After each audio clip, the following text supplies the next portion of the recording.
Today I've got some great cleaning tips for you to take some of the work and energy out of your chore list so we can work smarter and not harder. So let's get started. The first place we're going to start is in the bathroom, where we're going to tackle a couple of chores in there.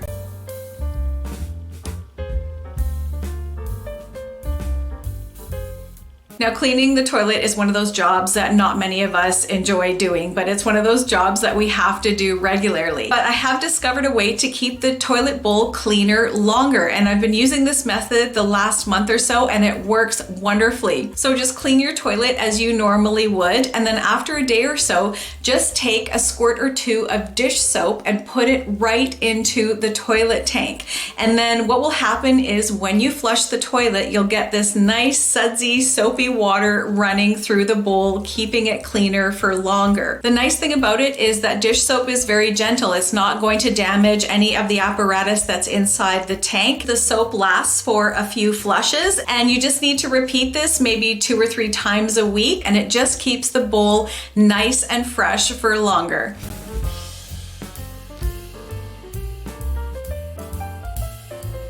And when it comes to cleaning the tub and shower area, save your back by using long-handled cleaning utensils.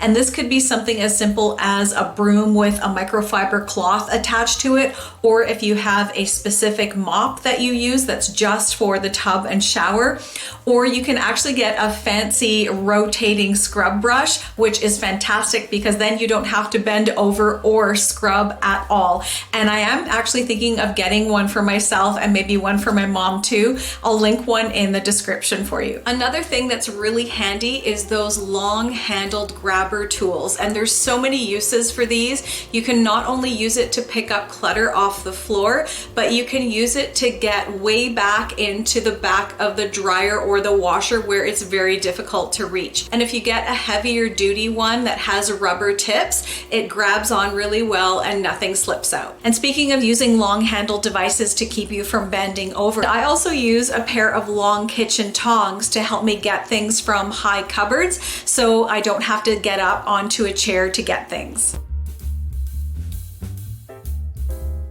If you have a hard time lifting heavy laundry baskets because it strains your back or your hips, one really great thing that can be useful is a utility cart that rolls. And there's a couple of different kinds you can get. There's one that kind of looks almost like a food service cart, and you can pile all of your laundry on top of it and everything is at waist level.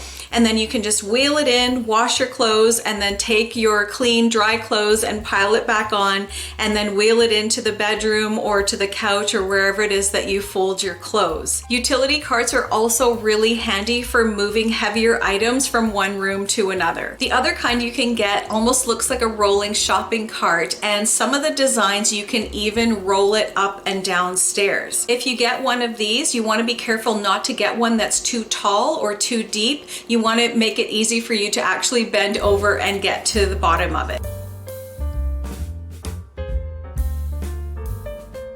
Brooms are also such a versatile cleaning implement because you can use them for so many things. You can wrap a cleaning cloth around them with an elastic band and use them to clean your baseboards. You can run them along your ceiling to pick up cobwebs, and you can pair them with a long-handled dustpan to make sweeping up even easier.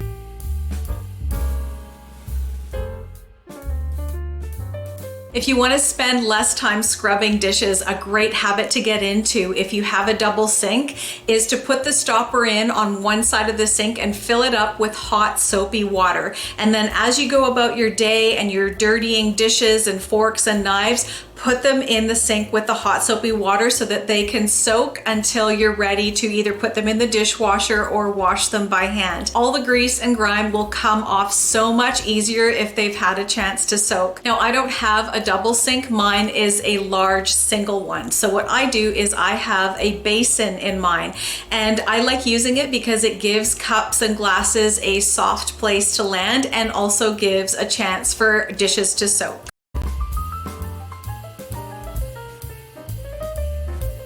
Next, if you have any tea or coffee stained china teacups or teapots or mugs, the easiest way to get rid of those stains is just to use a little bit of bleach and fill the teacup or the pot with some water and let it sit for a moment. The best part is you don't need to scrub or lift a finger. You just let it sit for a minute, pour the bleach and water out, and then wash it as you normally would. Those stains come out like a charm.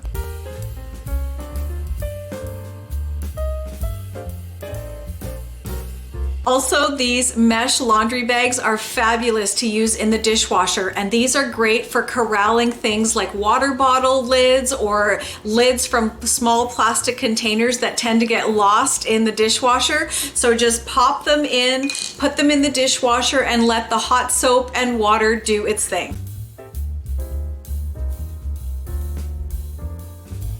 Another great little hack is to use plastic storage bins like this in the refrigerator. That way it keeps your fridge cleaner longer and you don't have to bend over to reach for things at the back of the shelf. Another great tip is to stop messes before they start.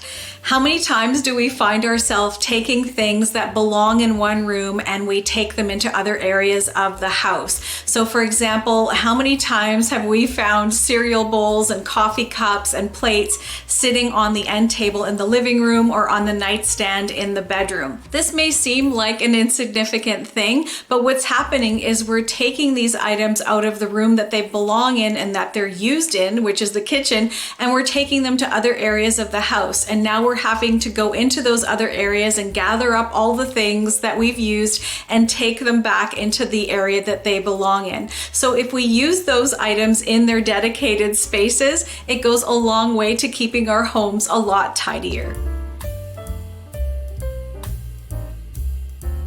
Also, it's important to know your limits and work within them. When I was growing up, I remember my mom would take one day a week and she would change the sheets, do the dusting, do the vacuuming, wash the windows, clean the bathroom, do the laundry, all in one go. That's just not realistic for many people because it requires an insane amount of time and energy, which some people just don't have. So an alternative to that could be to just focus on one room a day, or just focus on different aspects of certain rooms a day. Like you could just make sure that you've made the bed, done the dishes, and tidied up the bathroom, and that could be enough for one day. Another day, maybe you might want to vacuum, or another day you might want to clean the tub and shower. Just make sure it works within the abilities and the time and energy that you have.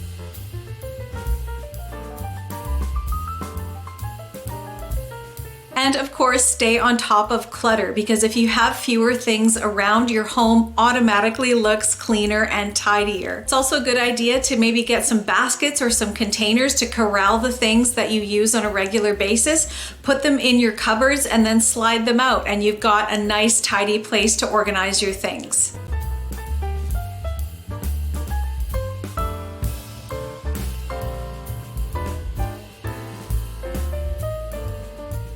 Also, if you can get a lightweight cordless vacuum for your carpets and floors, absolutely do it. Because having a lightweight model that you can pull out easily and just start vacuuming at any time will actually make it easier for you to clean.